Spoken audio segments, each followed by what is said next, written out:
So, ayan mga Mars, welcome. Anong pangalan ba nila rin? Napakaganda mga Mars. Ayan ah.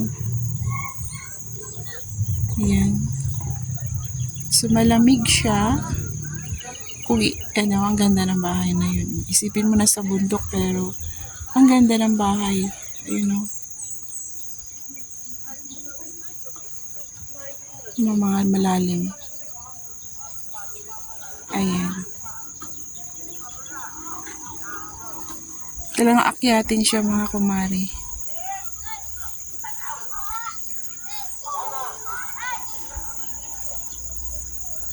Ayan.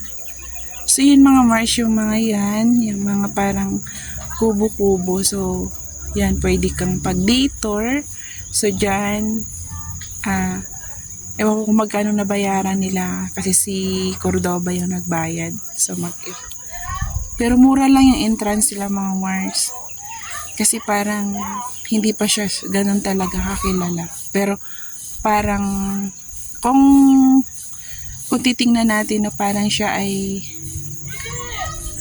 Tagaytay or Little Baguio na ganun. Mas maganda pa mga kumari.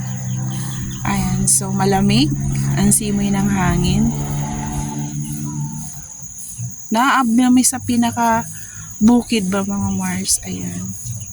May ilan lang kami. Oh. Ayan. Tapos may swimming pool mga Mars. Kung sa Maynila hindi ka na makakapa. Galing.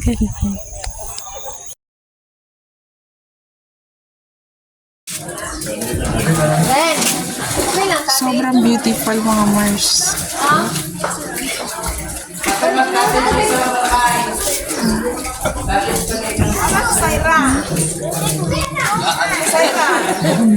Naksiya na nakbaba tayo.